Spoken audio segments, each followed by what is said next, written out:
All the three main coalitions in the forthcoming elections have picked January the 17th as the nominations day, just a day before January 18th, set by the Independent Electoral and Boundaries Commission as the deadline for party nominations. The exercise will be a heavy one. Unlike in the past, when parties would be nominating candidates for only civic and parliamentary seats, now the list is long. Governors, senators, MPs, women representatives, and county assembly ward representatives. Yet the methods to be employed by the parties are not yet clear. There is a grey area in the Jubilee Alliance over zoning. There is no zoning. We have zoned no part of this country. We are not going to zone any part of this country. While in the Coalition for Reforms and Democracy, it is not clear whether it will be completely joint nominations. That the nominations shall be conducted jointly by Ford Kenya, ODM, Wiper Democratic Movement, Kenya, and all other partner parties that have signed the coalition agreement. The question is, how prepared are political parties for this crucial exercise, and do they have the capacity to deliver credible nominations?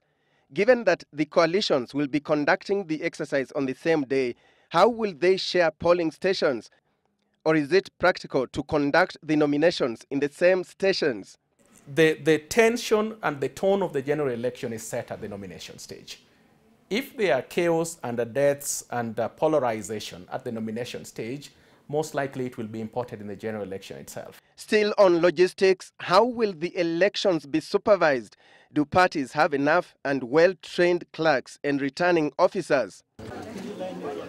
Although the various nomination boards have assured members of the public that they were competent to deliver credible nominations, they have yet to clear the air on the printing of ballots.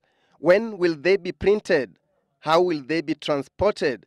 And have the parties put in place proper security arrangements? It comes with a cost.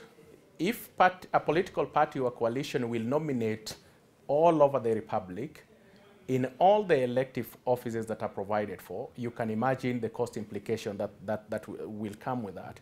And so they will have to appoint returning officers. In effect, county representatives for purposes of elections at the county level, but also then they will have to appoint returning officers in the constituencies. Who will participate in the exercise? That to qualify to participate in nominations, electors' names must appear in the IEBC voters register. Other coalitions and political parties may insist that you must be a registered member of their parties to participate in the exercise. I have not even designed the nomination certificate. I'm meeting my members of the design committee on Tuesday so that we can design them.